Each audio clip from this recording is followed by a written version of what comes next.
Ateş yakar, deniz boğar, çıkar insan kalaksa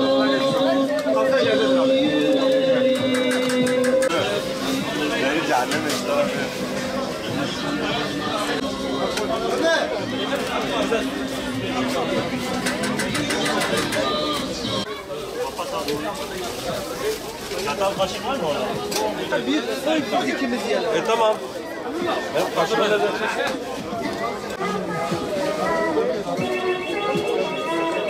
Biraz daha dikine dayı.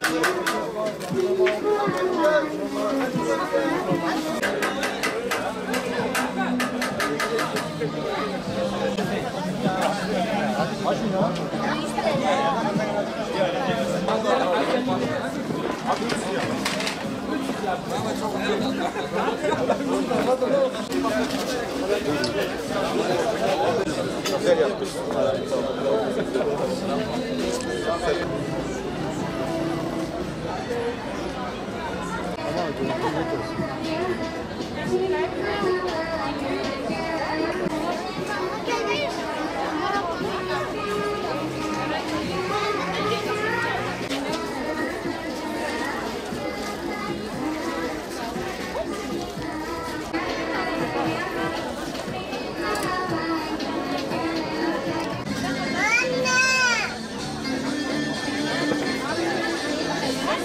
Batman Umut Kervanı olarak geleneksel hale getirmiş olduğumuz yetim ve yoksullar yararına düzenlediğimiz bir kermesimizi daha icra etmekteyiz bugün. Bugün kermesimizin 1. günü.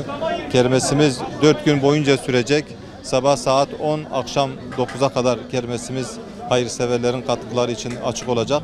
Kermesimizde hayırseverlerimiz gelip burada alışveriş yaparak katkı sunabilecekleri gibi aynı zamanda nakdi paraya dönüştürülebilecek malzemeleri de getirerek kermesimize katkıda bulunabilirler. Batman Umut Kervanı olarak kermes Ekim ayının ikinci yarısında bizim geleneksel yıllık planımızda olan bir faaliyetimiz. Biz buradan gelen gelirleri de yetim ve yoksullara yönelik olarak bizde kayıtlı bulunanlara Allah nasip ederse Kasım ayının ilk yarısında giyim ve gıda şeklinde ulaştırmayı planlıyoruz. Artık yetim ve yoksullar bu mevsimde sürekli gözleri bizi gözlemliyor. Şimdiden bize katkı sunan, gelip burada destek olan tüm hayırseverlerimizden Allah razı olsun.